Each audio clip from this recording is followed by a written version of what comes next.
Good morning, everybody, and welcome to Heart of England for our first ever LGBT sexual awareness, gender identity conference orientation. Sorry, Sally. She's pointing at it already for me. We're really pleased to have this here today, and I'm really pleased as Chief Executive to be here to welcome you all. For those who don't know the Trust, Heart of England is one of the biggest trusts in the country. But, you know, size isn't everything. But we've got 3 hospitals. This one, Heartlands, Good Hope to the north, Solihull to the east, and we run the Chest Clinic Community Services and a whole pile of other satellite clinics. And currently at the moment we're undergoing a process to lead us to a merger with UHB, where we definitely will be one of the largest trusts in the country with 20,000 employees. So I think next year you'll have an even bigger conference and need a bigger lecture theatre. And this trust is committed to creating a really inclusive environment for all its staff, patients, visitors and everybody who comes here. And this is a part of it today. In 2016, as a sort of first entrant, the Trust became a Stonewall Diversity Champion, which is really, really good. Because to go in from a standing start and achieve the results and feedback we got was really excellent. And then this year, entering it again, having looked at all the feedback and comments we got last time, having done a load of work on it, rose a massive, and I've got to look at the numbers on this, rose up the rankings 192 places to be just outside the 100. And that is really phenomenal progress in the second year of doing it. So it's thanks to everybody who took part in that, particularly thanks to Sally, who's been leading the inclusion agenda here at Heft and has led the filling in of the forms, but more importantly, doing all the work we've had to do around training, awareness, courses, conferences, to make sure that we really do become a very inclusive place for everybody. And we've got great partnerships. Today we're in partnership with the University of Birmingham, who've helped organise and sponsor this day, and also with Health Education England for the West Midlands, who've helped us with the day too. So I'm very pleased that they've helped join with us today in putting on this conference. Now, we've got a brilliant lineup of speakers, possibly except one, today. Some from national bodies, some from partner organisations, and that's really good. But mostly, I'm most pleased to welcome staff from the local hospitals, and particularly this one. It's really good to see so many here today. But I'd also do want to pay tribute today to the staff who've got the local LGBT network up and running. This has also come from a standing start and done remarkable work in the past 2 years, and the staff are doing this in addition to their daytime jobs. But I want you to know it's valued by all the people who come, but also by the Trust, by the board, by me. So thank you. So the timing for this conference probably couldn't be more appropriate.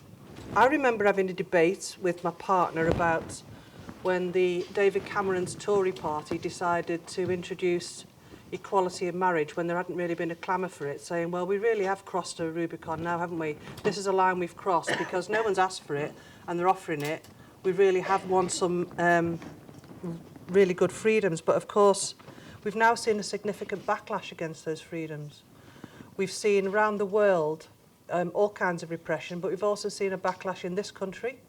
We've seen things happening in the States where laws have been rolled back, where only in January the Supreme Court undid a rule that allowed discrimination against LGBT people from businesses based on the business's religious beliefs.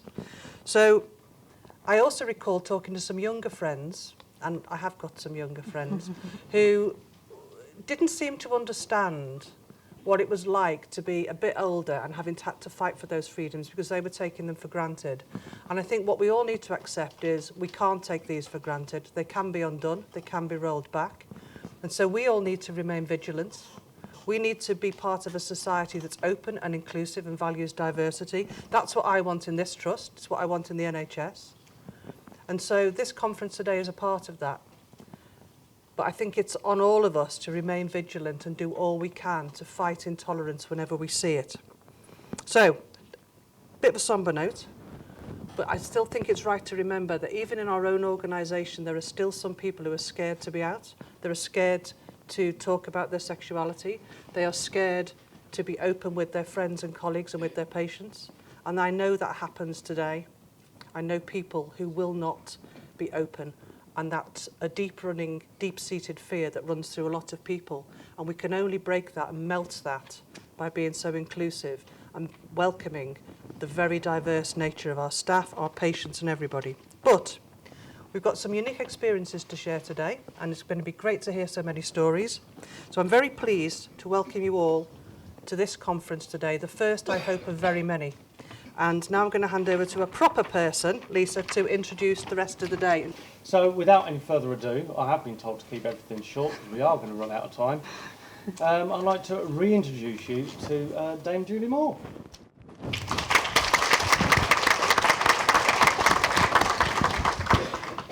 I didn't know we were going to have a sort of a professional comparing and I'd be introduced, so I was just going to run on from the last bit and say I now want to introduce the next speaker, me. So I just go straight on to it because I haven't got a good opening to this talk now. So when the conference had been planned and Sally came to talk to me, she said, we'd just like you to stand up and tell your story about what it's like working in the NHS, what it's like being a chief exec as a lesbian. So I said, okay. And actually, it's probably one of the hardest talks I've written. It's even harder because a lot of the talks I give, who knows if I tell the truth or not, but my partner's here today. And I was also going to bring some photographs of me and famous people, but I'd airbrushed her out of them. And that wasn't going to go down well anyway. So I'll just get on with it. Now, as HEFT staff members know, currently we're trying to merge two organisations. So I'm doing two jobs, and I'm also leading the STP, which is the Sustainability and Transformation Partnership for Birmingham, which isn't important in itself for this today, except because of that, I've said no to every invitation to public speaking for about the past 18 months because I've got a bit much to do back here in Birmingham. However, when I was asked to do this one, I said yes, because I wouldn't miss it, and I think it's really important. And as I tell my tale, I'll tell you why I think it is important to do this. When I was a baby nurse growing up in the 80s, Mary in the 80s, and there were no role models around, and it would have made a real difference to me to see some senior people standing up who were just like me. The nearest I had back then was Cagney and Lacey. And much as I would like to shout freeze, shoot people and lock them up, I'm actually not allowed to do that, and it's not that appropriate. So it's really important, I think, that people do stand up, but I think we've got a long way to go. So, my personal story. I can't separate out all the aspects of my life, so I'm just going to tell it as one kind of narrative. I come from a Roman Catholic family, and who were quite religious, and I was sent to a convent school. And a lot of you are sitting there thinking, well, there, that explains it all. And probably there's quite a few of you who would say that is true. And I can honestly say that the sex education we got back when I was in the convent was the nuns in silence handing out a leaflet that the nearest it got to humans was rabbits, because mostly it was about plants. And that was it. You were expected to read the leaflet in silence and go away. There were no gay or lesbian issues ever discussed. And in fact, I think at that age, I didn't know they existed. I had a very Queen Victoria-like attitude. So you just go through doing all the kind of things that everyone expects you to do. You do what your friends and your peers do, and you do all exactly the same things. And although it seemed remarkably boring to me and nothing, I never had any stomach-churning stars and flowers moments gazing into some bloke's eyes, I thought that was a once-in-a-lifetime thing that happened just like on the movies, and you'd just know there was one person you'd meet. How naive. Of course, at that time, I had crushes on senior girls and teachers, but didn't know at the time that everybody didn't. And just as a sort of aside, I did have a crush on one particular teacher who I now am friends with, and I think this points to the evidence of gaydar, because she very definitely was, but nobody talked about it in those days. So, of course, nobody did anything about it, went through school, probably being a bit confused, until I got to university, and within 4 to 6 weeks I'd started my first relationship. But of course that relationship was kept very secret, didn't tell family, didn't tell friends. That was something at university, home was something completely different. So talk a little bit now about the NHS and my encounters with gay and lesbian people at the NHS. My first encounter was a first-year student nurse. I was on a female medical ward. And those of you young nurses in the wards at the moment will not know this, but in those days we used to have to admit overdoses for long periods of time and give them quite complex treatments. And I arrived on a late shift to get the handover from the ward sister. and you were given a handover about a particular patient who'd taken an overdose. And the handover was in no way hostile, but this patient had taken an overdose and in a suicide attempt because she was a lesbian, and that was it. That was reason enough. It was completely understandable. Anybody who was not straight would want to kill themselves because how can they possibly need a normal life? And this was done in a kind of sort of trying to be kind way about it. But at that time I thought, oh God, yeah, you know, their lives really are abnormal. This is terrible. There's only one way out, is to kill themselves or be miserable. And that was the kind of attitude that pervaded through. There was only one route to happiness. But I continued my dual life. I got promoted while being completely secretive. And for young people in the audience, and I know there are some, it became a way, and some of you will know what I'm talking about. You use neutral pronouns. You don't talk about your home life. You don't talk about what you've done, or if you do, it's we went. You talk about your partner as they. You don't ever let on. You don't go on ward night outs with your partner. You don't do a whole pile of stuff. You just have this neutral, complete separation between your worlds. And I did that. And the only other encounters I had at work at the time were around, there was one particularly outrageous lesbian nurse who said things like, I will not work on a men's ward. I will not have anything to do with men. Of course, reinforcing stereotypes that they were just weirdos and had all these kind of weird attitudes, which wasn't very helpful anyway. But after any time in an organisation, people have seen you out and about and start to know and suspect. So I moved into a phase of not denying but not initiating any conversation. The kind of classic Bill Clinton, don't ask, don't tell, but don't tell a lie. So after several years, we got a new board at the organisation that I was working in. And I was quite senior at this point, the equivalent in this organisation of a director of ops. And a new director was obsessed with my sexuality, kept asking me questions, kept telling me the age-old classic that most women in the room will have heard, you just haven't met the right man yet, I could be the one for you.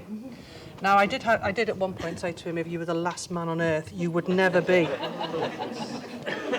And he'd come and tell me all about, despite he was a married man, he'd tell me all about his sexual adventures and keep commenting on people. I have to tell you, this man was the director of HR responsible for equality and diversity. So it shows how long way you've gone. Till one day I had enough. I was very uncomfortable, and some other young, more junior people came to me and said, this man's harassing us.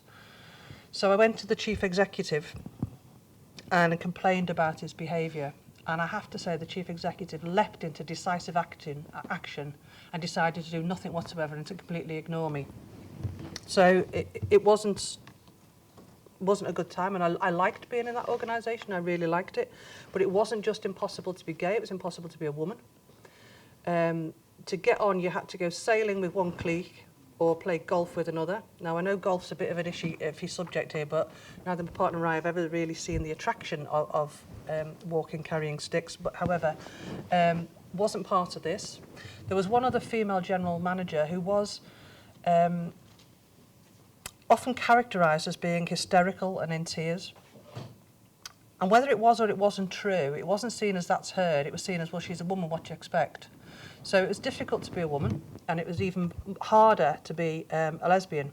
So, and for a whole variety of other reasons, we decided to leave Leeds and come elsewhere. The trust has changed now. It's got completely new management, if anyone is thinking of going to Leeds or anything. So I applied for the post down here and decided from the very start I was going to be open. I wasn't going to have any of this nonsense anymore. So I applied for a job at UHB, at the Queen Elizabeth and Celio, because it was then. Now, I don't remember this, but the chief executive at the time, some years later, said to me that when I sat down for my informal interview with him, I straight away said, I'm a lesbian, and if you've got a problem with that, I won't waste your time, I'll go now. Now, I don't remember saying that, but he said I scared the shit out of him. And he thought he was a nice metrosexual bloke just up for London and he was fine. But he said, I just froze, I didn't know what to do. I didn't want to change my face in any way, so I just sat there like a rabbit in the headlights. And anyway, he was fine, and we came, and from that point on, my partner came with me to all hospital events, and the sky didn't fall in. Things were okay. Now, being a chief executive isn't a job, it's a way of life. There's no set hours, and in fact my contract has no set hours in it. It's the hours required to do the job, so 70-hour weeks are not uncommon. I haven't turned my phone off since 2002. And just an example, last night I had evening or night meetings every single night. And not once during that time have my partner ever complained about it and has been remarkably supportive. I'll say a bit more about that later on. But when you're in a position like mine, your partner often gets invited to stuff. And Lisa mentioned the military at the start, and they are absolute demons for it. And there's a famous thing now about military wives, and now there's a choir of them. But when you go along to military functions, their spouses, partners are often there. So my partner was invited to the military function, and first we thought, ooh, military. And we did sort of really think about it and say, oh, well, we've got to do it. And I've got to say, the military were just fantastic. There was no issue with it at all. They treated us really, really well. In fact, the military are really good at social interaction. They teach their officers how to do small talk. And it's not even that boring. I know I've just made that sound really boring, but they're actually really good at it. And so we were really good. We had a really good time at that. And there's some occasions where I've had to stay overnight at military bases. And one time Leslie was with me. And we stayed in the room that Princess Margaret had slept in. And we weren't allowed to stay in the Queen's bedroom because only the Queen ever stays in that, but we were allowed to go and see her toilet. And it's really nice porcelain with roses in the outside. Do you remember that? And it was and I think they even let us use the loo, but we weren't allowed to sleep in the bed. So the military had been fantastic about that, and that was a really big hurdle for us. So, having said that, I don't think I could do the job I do without having the support I do, and I don't know how people who are single or would manage without the support of a partner behind you helping you with this. And Leslie's told me today, if even in jest I call a wife my life's not going to be worth living tonight. She's the one with her head in her hands. So I will just take the opportunity to thank her now ahead of time and to get me out of the mess I got in last time by calling you wifey. So having gathered through several decades now, I want to bring us right up to 2006. In 2006, we had our civil partnership. And in 2016, to the hour, we converted it to a marriage. And it was a really romantic ceremony because we sat in the registrar's office and his computer broke down. He had to ring the help desk in the middle. It was just like being at work. It was fantastic. But so what I'm saying is I've been quite happy to be open and I've really found no detriment to it. The Health Service Journal, which a lot of you'll know about, the magazine for managers and people, they've got it, they're obsessed with running league tables. So they run the top chief execs, the top 50 most powerful people, the top clinicians, and I've been in every one of their league tables, but then they ran one for the top LGBT role models in health. And they couldn't make it to 100, so they tried 50. They couldn't make it to 50, so they settled on 25. They had 25 role models. So I attended for the celebration that they were having for that and was amazed to find there were very senior people there. And in fact, I was the only chief exec at the event, and only one other chief exec made it on the list. So when I had a go at the editor, taking him to task for it, he said, well, there were other chief execs nominated, but very few would allow their names to be published. And they cited the fact that they worked in rural conservative areas, and they were frightened of the political backlash from their MPs and people, that their board wouldn't accept them if they came out. I mean, the odd thing about this as well is a lot of times people think people don't know, but that they felt that they wouldn't be accepted by their board, their staff, their local community, and they just would not be accepted. And this really shocked me because they're the most senior people in an organisation, and if they're frightened, then what is it like for the rest of the staff in their organisation? So really not good. Later on, I was asked by an MBA student who was doing a study about gay people, and in particular she was focused on lesbians in senior positions, and she only found 3 in health willing to speak to her out of the whole NHS. Now bear in mind, we are the largest employer outside the Red Army. That's probably not true anymore, but you know, we're a really big employer and only 3 people willing to speak to her, I found quite shocking. And I know there's people in my own organisations who are still unwilling to be out, who are still unwilling to let people know their sexuality. And that's despite the fact I think we're trying to make it really open here, and that I am very open, but people are still finding it very, very difficult. So that's why I said at the start why it's important for people like me to stand up and be counted, because if I don't, you know, how can I even get my colleague chief execs to do it? And several of them we're friends with, but they will refuse to be open. So I think that that is still an inbred fear many people have about the state of where we are today in this nation. I think the current backlash has really not helped, and we have to fight against it.